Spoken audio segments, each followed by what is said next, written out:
अखाड़ा में आपका एक बार फिर स्वागत है। संदेश खाली के सच पर सियासी संग्राम चल रहा है और इस पर हमारी लगातार नजर बनी हुई है।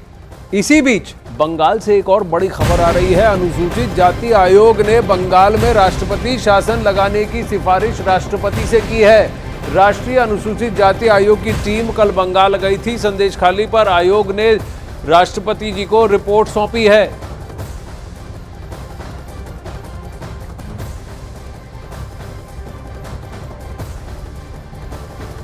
मैडम को जो रिपोर्ट दिया है उस पर ये चीज़ लिखा है कि मैडम अभी आराम से जो कानून में है आराम से आप राष्ट्रपति शासन के लिए सुपारिश कर सकता है, क्योंकि बंगाल का हालत अभी इतना खराब है। विशेष रूप से जो शोषित वंचित श्रेणी का लोग होता है, इनको सेव करने के लिए सरकार को अलग दृष्टि से देखना चाहिए। आशिका इस वक्त हमारे साथ लाइव जुड़ी है। आशिका, कल मेरी अंजू बालाजी से भी बात हुई थी, जहां उन्होंने ये साफ कहा था कि जिस तरह की वहां हालत है उसके बाद वो राष्ट्रपति जी से मिलेंगे और बंगाल में राष्ट्रपति शासन लागू करने की मांग करेंगे। एनसीएससी की टीम से ऐसी बात कहना बहुत बड़ी बात है। उन्होंने कहा कि वो पहले भी सांसद रह चुकी हैं, लेकिन एक महिला होकर वहां पर जिस तरीके की बातें उन्होंने देखी, उन्होंने कहा 12-13 महिलाओं से उन्होंने बात की है और जो उन्होंने सुना वो उनके हृदय को चीर गया। बिल्कुल आनंद, जो भी आरोप लगे हैं बहुत ही गंभीर हैं। हम भी जब वहां पर पहुंचे ग्राउंड जीरो पर तो महिलाएं रोते हुए अपना चेहरा छुपा रही थी कि किसी भी तरह से चेहरा ना दिखाएं, कि उनका ये कहना था कि अगर हमने अपना चेहरा दिखा दिया तो बाद में हमसे बदला लिया जाएगा।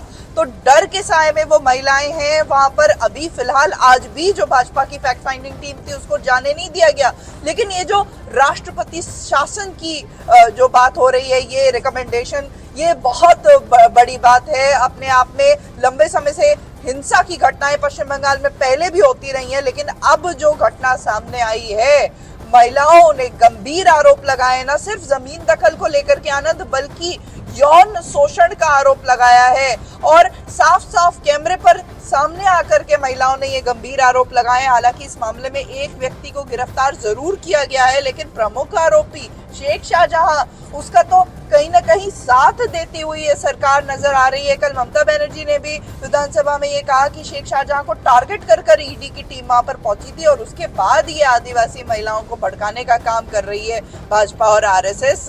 अब ये सवाल उठता है कि आखिर ये शेख शाहजहां जो मुख्य आरोपी है वो पुलिस के हत्थे क्यों नहीं चढ़ रहा है। साथ ही साथ एक और आरोपी शिबू हाजरा, वो न्यूज 18 तक से बात कर चुका है, लेकिन फिलहाल कहाँ है पुलिस को ये पता नहीं है।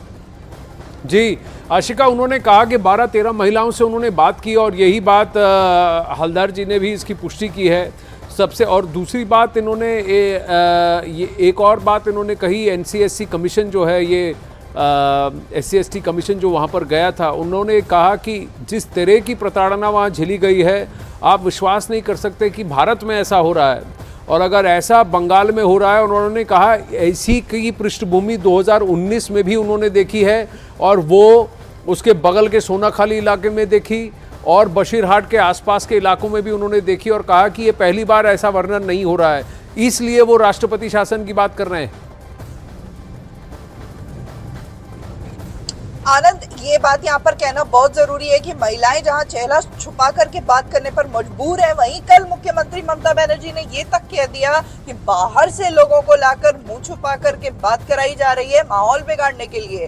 तो ये महिलाएं, और एक दो महिला नहीं है, कई महिलाएं हैं जो ये गंभीर आरोप लगा रही हैं। और कोई तो कारण होगा कि घर की लक्ष्मी जिन्हें कहा जाता है, वो घर से बाहर निकली हाथों में डंडा लेकर के, झाड़ू लेकर के, और ये बृहद आंदोलन किया। लगातार 3 दिन तक ये आंदोलन चला, जहां पर जो आरोपी हैं उनके पोल्ट्री फार्म से लेकर के कई घर, उनको भी फूंका गया, जिसके बाद वहां पर धारा 144 लगाई गई। और लगातार 4 दिनों से ये जो तस्वीर सामने आ रही है कि भाजपा के नेता जाने की कोशिश करते हैं। आज फैक्ट फाइंडिंग टीम दिल्ली से आती है, जिसमें 2 केंद्रीय मंत्री होती हैं, उनको जाने नहीं दिया जा रहा है। तो उनकी तरफ से ये सवाल उठाया जा रहा है कि आखिर कुछ छुपाने को है क्या, हमें क्यों नहीं जाने दिया जा रहा है। क्या गवर्नर सीवी आनंद बोस भी कुछ ऐसा ही रिकमेंडेशन देंगे? क्योंकि गवर्नर सीवी आनंद बोस भी वहां गए थे, उन्होंने कहा जो उन्होंने देखा वो भी बहुत उनके हृदय को दिल दहलाने वाले दृश्य थे वहाँ पर। उन्होंने कहा कि वो अभी भी वहाँ पर मौजूद जो विक्टिम्स हैं उनके संपर्क में हैं, जो पीड़ित हैं वो लगातार उनसे बात कर रहे हैं, उन्हें वो भी आश्वासन दे रहे हैं बतौर एक गवर्नर। अब ये जो सांसदों की टीम है, ये बीजेपी द्वारा फॉर्म कमेटी है, ये भी अब गवर्नर से मिलने जा रही है। तो कहीं ना कहीं एनसीएससी का रिकमेंडेशन, गवर्नर का रिकमेंडेशन सब राष्ट्रपति शासन की ओर तो इशारा नहीं करेगा।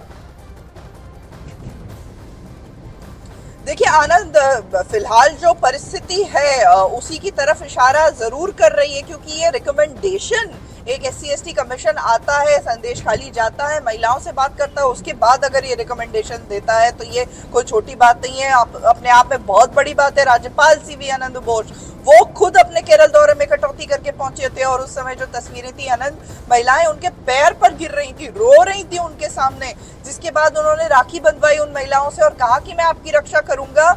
उसके बाद सीधे संदेश खाली से दिल्ली रवाना हुए, वहां पर कई बैठकों का दौर हुआ और वापस लौटे तो दिशा निर्देश दिए हैं राज्य सरकार को। अब देखना यह है कि क्या उनके दिशा निर्देश पर कोई कार्रवाई होती है, क्योंकि प्रमुख आरोपी जो है वो तो कहीं नजर ही नहीं आ रहा। पुलिस के हत्थे ईडी पर हमला करने का भी मास्टरमाइंड है। इस बात में आशिका कितनी सत्यता है कि जिन्होंने कंप्लेंट्स दी, जिन्होंने कंप्लेंट्स लिखी, उन्हीं पर पुलिस उनको प्रताड़ित कर रही है। इस पर आएंगे, लेकिन संदेश खाली से जुड़ी एक और बड़ी खबर इस वक्त अखाड़ा में आ रही है। संदेश खाली की सियासत में कांग्रेस भी अब कूद गई है।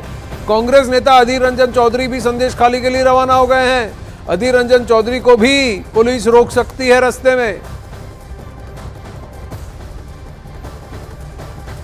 ये वो दृश्य है जहां कांग्रेस के नेता अधीर रंजन चौधरी संदेश खाली की तरफ जाते हुए दिख रहे हैं। यहां पर तो ये रेलवे स्टेशन पर है, यहां से क्या वो रास्ते से जाएंगे वो देखने वाली बात होगी। लेकिन अभी संदेश खाली की तरफ अब अधीर रंजन चौधरी भी जाएंगे। बीजेपी के सांसदों को तो रोक दिया गया, 6 मेंबर की कमेटी को भी रोक दिया गया। क्या कांग्रेस को वहां जाने दिया जाएगा? लेफ्ट ने भी वहां पर कई प्रश्न उठाए हैं, या पुलिस को ये साफ कह दिया गया है कि राजनीतिक नेता किसी को भी जाने ना दिया जाए?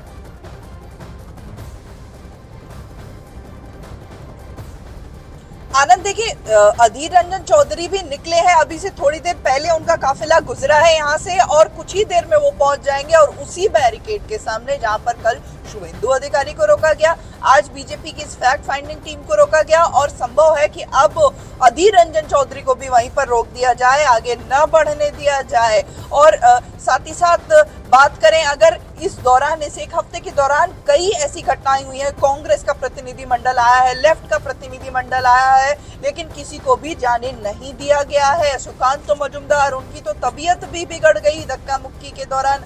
आज भी तस्वीरें वही रही हैं जब बीजेपी की फैक्ट फाइंडिंग टीम, 2 केंद्रीय मंत्रियां आगे थी और वो लगातार पुलिस के साथ ये कह रही थी कि सिर्फ हम दोनों को जाने दिया जाए, लेकिन उन्हें भी जाने नहीं दिया गया। पुलिस के साथ धक्का मुक्की की तस्वीर आज सामने आई है।